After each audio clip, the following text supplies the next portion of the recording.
ये वो दौर है जब बात अगर आपकी संसद में भी उठा दी जाए ना तो भी सरकार पे कोई फर्क नहीं पड़ेगा। मानसून सत्र जिस पे पर डे करोड़ों रुपए खर्च किए जा रहे हैं और प्रधानमंत्री साहब लंदन में घूम रहे हैं। सरकारी स्कूल बंद किए जा रहे हैं। सरकार का टारगेट हर 1 किलोमीटर पे दारू के ठेके खोलना है। भारत को आप एजुकेटेड देखना ही कहाँ चाहते हैं? सरकार को ये पता चलना चाहिए कि इस देश का शिक्षक चुप नहीं है। टीचर की कितने सालों से भर्तियां नहीं आ रही, मजाक बना के रख दिया। बस इस देश की जनता को 5 किलो राशन मुंह पे फेंक के मार दीजिए, उससे वोट मिलता रहेगा और सरकार चलती रहेगी। इसका नेता राहुल गांधी हमारी किसी समस्या को लेकर ट्वीट भी कर दे तो हम समझते हैं शायद बात अब बनेगी। मैं आप सभी शिक्षकों से गुजारिश करना चाहता हूं, आजाद होकर हमने यही सीखा था कि कोई सरकार आती है कोई सरकार जाती है। फिर देश के एक यशस्वी प्रधानमंत्री अटल जी ने भी कहा था सरकारें आएंगी सरकारें जाएंगी, मगर यहां तो सरकार जा ही नहीं रही है। गलत हो सही हो, सरकार आती रहेगी बस। और जब सरकार का आना इस बात पे निर्भर ही नहीं है कि देश की प्रजा किन समस्याओं से पीड़ित है तो सवाल उठाना बनता है। और जो लोग सवाल नहीं उठाते वो पाखंडी हैं। जिनको सवाल उठाना नहीं आता वो मूर्ख हैं और जिनके जहन में सवाल आता ही नहीं वो गुलाम है। याद रखना एक बात, ये दबदबा, ये हुकूमत, ये नशाए कुर्सी, किराएदार हैं सब, घर बदलते रहते हैं। हम शिक्षक हैं, हमने हमेशा बच्चों को सिखाया कि सच बोलो, सवाल करो और हक के लिए खड़े हो जाओ। लेकिन आज हम खुद उस मोड़ पर खड़े हैं जहां हमें अपने देश की सरकार से पूछना पड़ रहा है कि क्या हमारी आवाज अब सुनाई देती भी है। पिछले 10 सालों में हमने सिर्फ ये पाया कि किस तरीके से बेरोजगारी बढ़ रही है और किस तरीके से बेरोजगारी को बढ़ाया जा रहा है। कोई एक एग्जाम ऐसा नहीं है जिसमें पिछले 10 सालों में कोई गड़बड़ियां ना हुई हों, या तो एग्जाम में गड़बड़ियां या फिर रिजल्ट में गड़बड़ियां, चाहे वो एसएससी, चाहे कोई स्टेट एग्जाम या फिर रेलवे एग्जाम, सब में रिफॉर्म की जरूरत है। और लगातार बच्चा कोशिश में है कि किसी तरीके से उसे कोई एक नौकरी मिल जाए, लेकिन उसको इतना प्रताड़ित किया जा रहा है कि वो बेचारा ट्विटर पे आ गया, जहां एक विद्यार्थी को इंस्टाग्राम व्हाट्सएप ये कम थे जो उनको ट्विटर पे आना पड़ा और वो ट्विटर पे अपनी आवाज उठाता है। अगर एक ट्वीट जो वो करता है वो ट्रेंड में आ जाता है तो वो उस चीज को सेलिब्रेशन समझने लगता है। अगर कोई छोटा मोटा न्यूज चैनल उस चीज को दिखा देता है तो उसको लगता है कि वाओ हम जीत गए। सोचिए, एक विद्यार्थी की मानसिक स्थिति को हमने इतना कमजोर कर दिया है कि अगर एक विपक्ष का नेता राहुल गांधी हमारी किसी समस्या को लेकर ट्वीट भी कर दे तो हम समझते हैं शायद बात अब बनेगी। जबकि मैं आपको बताना चाहता हूं, आप ट्वीट तो छोड़ दीजिए, ये वो दौर है जब बात अगर आपकी संसद में भी उठा दी जाए ना तो भी सरकार पे कोई फर्क नहीं पड़ेगा। सोचिए, मानसून सत्र चल रहा है, इतना इंपॉर्टेंट सत्र है जहां पे देश की समस्याएं डिस्कस की जाती हैं। देश के हर कोने से जो एमपी हैं वो अपने राज्य की समस्याओं को लेकर के आते हैं, सामने रखते हैं। एक प्रधानमंत्री जो पूरे देश को लीड कर रहा है उसका होना कितना जरूरी है। मानसून सत्र जिस पे पर डे करोड़ों रुपए खर्च किए जा रहे हैं और प्रधानमंत्री साहब लंदन में घूम रहे हैं। यानी अब अगर आप ये भी सोच के बैठे हैं कि आपकी सत्र में रिफॉर्म को लेकर के आवाज उठाई जाएगी और उस पर सरकार कोई एक्शन लेगी, तो बिल्कुल भी नहीं। कभी आप 3 घंटे बैठकर देखिए मानसून सत्र में, आपको पता चलेगा कि सिर्फ वहां एंटरटेनमेंट होता है। कोई नेता अगर किसी बात को उठा भी दे तो वो एक कान से सुन के दूसरी कान से निकाल दिया जाता है, क्योंकि इस देश की जो मौजूदा सरकार है उसको लगता है कि वो सब कुछ सही कर रही है, क्योंकि वो तो हर राज्य में आ जाती है। उसको कैसे पता चलेगा कि वो गलत भी है? उसको लगता है वो सब कुछ ठीक कर रही है। ये विपक्ष बेवकूफ है जो किसी बात को उठा रहा है। और जो लोग पार्टी में अंदर, उनकी इतनी हिम्मत नहीं है कि वो ये आवाज उठा सके कि देश में कुछ गलत हो रहा है, क्योंकि वो तो खुद के दम पे जीत कर ही नहीं आए। आज इस देश में सिर्फ एक राष्ट्र एक चुनाव, वन मैन शो हो रहा है। सिर्फ एक आदमी के इर्द गिर्द पूरा देश घूम रहा है। आज रेलवे एसएससी एग्जाम्स में जो हो रहा है वो सिर्फ स्टूडेंट्स के साथ अन्याय नहीं है, इस पूरी शिक्षा व्यवस्था पे तमाचा है। और सिर्फ एग्जाम सिस्टम नहीं, हमारा एजुकेशन सिस्टम खोखला हो चुका है। सरकारी स्कूल बंद किए जा रहे हैं। सरकार का टारगेट हर 1 किलोमीटर पे दारू के ठेके खोलना है। स्कूल आपको 10 किलोमीटर पे भी नहीं दिखेंगे और 2047 में हमें विश्व गुरु बनना है। आज एक इतनी भयावह खबर आप सबके सामने आई होगी कि झालावाड़ में स्कूल की छत गिर गई, जहां से राजस्थान की पूर्व मुख्यमंत्री एमपी रह चुकी हैं, उनका बेटा आज भी वहां से एमपी है। स्कूल की छत गिरने से इतने बच्चों की मौत हो गई।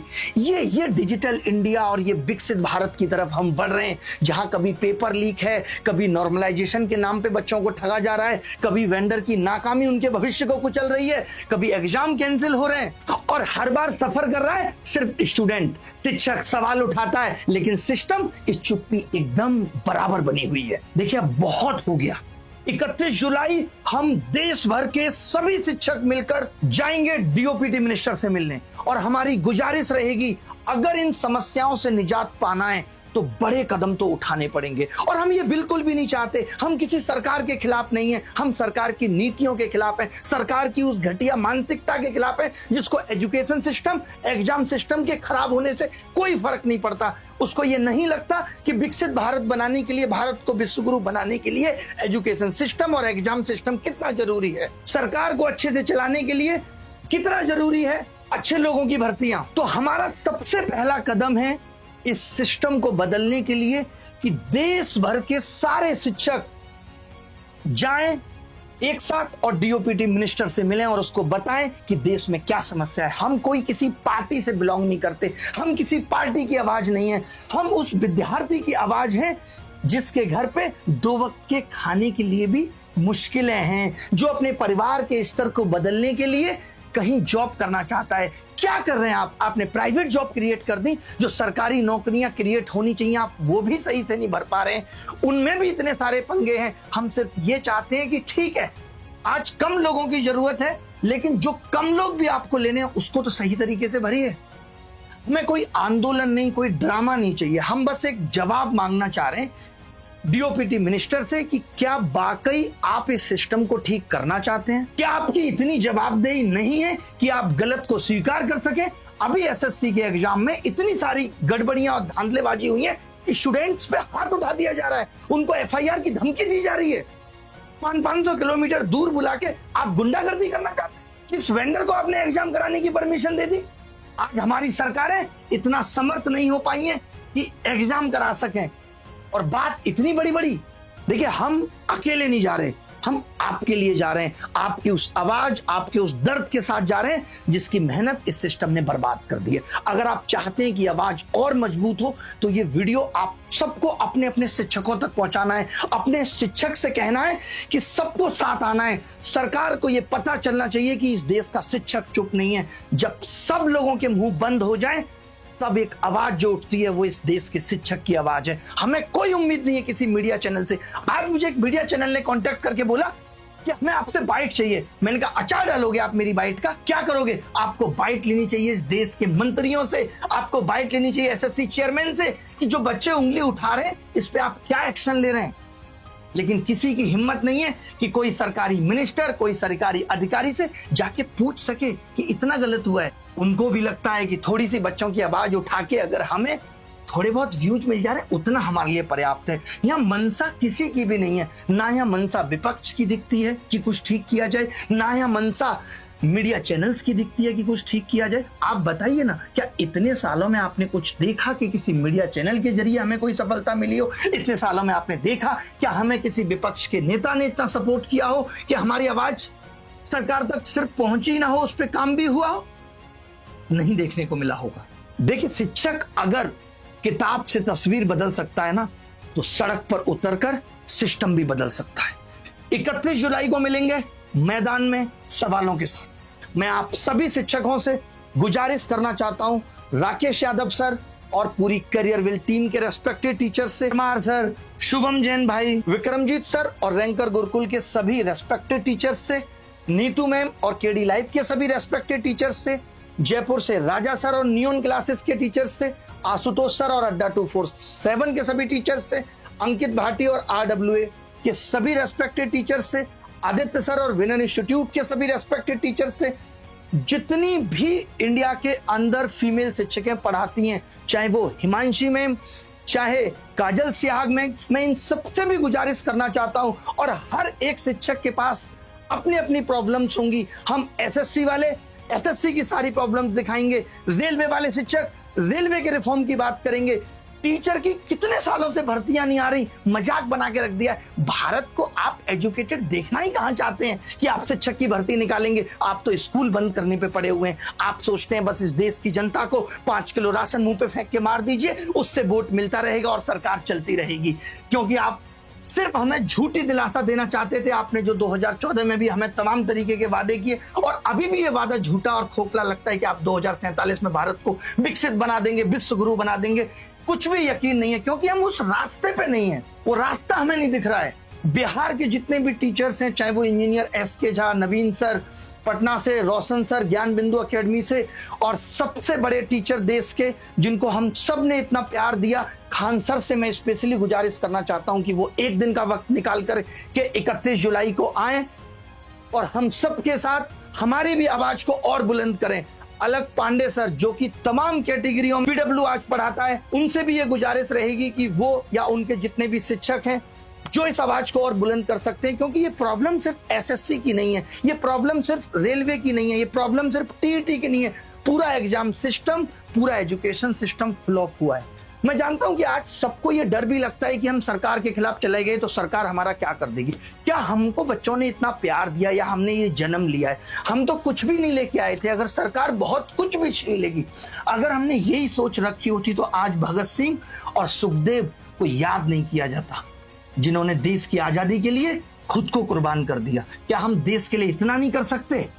क्या हम देश के बच्चों के लिए इतना नहीं कर सकते? फिर हमारे पढ़ाने की कोई सार्थकता भी नहीं है। हमें बंद कर देना चाहिए पढ़ाना। और हम किसका इंतजार कर रहे हैं कि जब स्थितियां और खराब हो जाएंगी, बच्चे आगे बढ़ेंगे? तो अभी पहली जो मुहिम है वो यही है कि हम सब शिक्षक 31 जुलाई को मिल रहे हैं। पहले आपस में मिल रहे हैं, उसके बाद DOPT मिनिस्टर से मिलेंगे। डिस्क्रिप्शन में मैंने एक लिंक इसलिए दिया है ताकि हम जिन शिक्षक का मैं नाम नहीं ले पाया उनसे मैं माफी भी चाहता हूं, क्योंकि इस वीडियो को मैं ज्यादा लंबी नहीं करना चाहता था और सबका नाम लेना संभव भी नहीं था। मैं ये चाहता हूं कुछ ऐसे भी शिक्षक होंगे जो बहुत अच्छा कर रहे हैं, वाकई में दिल से अच्छा करना चाहते हैं और मैं उन तक नहीं पहुंच पाया, तो उसके लिए हमने डिस्क्रिप्शन में फॉर्म दिया है। सिर्फ वो शिक्षक जिनके नंबर मेरे पास हैं उनसे मैं पर्सनली रिक्वेस्ट करूंगा, गुजारिश करूंगा कि वो पहुंचेंगे। बाकी जिनके नंबर्स मेरे पास नहीं है तो उनके लिए मैंने डिस्क्रिप्शन में जो गूगल फॉर्म दिया है, वो सारे शिक्षक अगर गूगल फॉर्म भर देंगे तो उनको भी लोकेशन कहां पे मिलना है, कम्युनिकेशन कैसे होगा, वो सब कर दिया जाएगा। देखिए, अगर हम लोग बहुत मीटिंग्स करेंगे, मैं बच्चों से भी ये कहना चाहता हूं, शिक्षकों से भी, कि अगर हम बहुत मीटिंग्स करेंगे तो हम कभी किसी एक रास्ते पे नहीं पहुंच पाएंगे। सबके अपने अपने मत होंगे। तो इस बार बिना किसी मीटिंग, बिना किसी प्लानिंग के सिर्फ एक प्लान ऑन है, वो है कि हम सब मिलेंगे DOPT मिनिस्टर से 31 जुलाई को। That's it. कोई बहुत लंबी चौड़ी प्लानिंग नहीं करते। आगे क्या होगा नहीं पता है, कैसे होगा नहीं पता है, लेकिन हमें जवाब चाहिए कि जो गलत हो रहा है। SSC को अपना वेंडर बदलना पड़ेगा, रेलवे को कैलेंडर जारी करना पड़ेगा, शिक्षक भर्तियां निकालनी पड़ेंगी, सब कुछ करना पड़ेगा। बच्चों से भी एक रिक्वेस्ट है कि आप ये फॉर्म भर करके प्लीज फॉर्म को खराब ना करें, वरना कनेक्ट करना बहुत मुश्किल हो जाएगा। बस आपको अपने शिक्षकों से ये कहना है कि उन सबको पहुंचना है, और उन शिक्षकों से जिनके भी नाम मैंने लिए उन सबसे गुजारिश भी है कि वो अगर वीडियो या अपने टेलीग्राम चैनल के जरिए और भी शिक्षक या जो उनके कनेक्शन में हैं उनको अगर बता सकते हैं, बुला सकते हैं। हो सकता है कि मेरी आवाज सब तक ना पहुंचे, तो ये वीडियो अगर वो भी बनाते हैं और वो आवाज और दूर तक जाती है तो हम देश के मैक्सिमम शिक्षकों को एक साथ रख पाएंगे। शिक्षक हमेशा से, अब जो हम ये कहते थे ना कि मीडिया देश का तीसरा स्तंभ है, अब वो स्तंभ टूट चुका है। अब शिक्षकों को ही इस देश का तीसरा स्तंभ बनना पड़ेगा, क्योंकि उनकी आवाज बहुत दूर तक जाती है। आज इस देश का कोई शिक्षक साधारण नहीं है। अगर वो बोलता है तो 10 लाख लोग सुनते हैं। तो नहीं जरूरत है हमें किसी मीडिया की, नहीं जरूरत है हमें किसी विपक्ष की। हम अकेले इस देश की सरकार से सवाल पूछने की हिम्मत रखें। धन्यवाद। Thank you.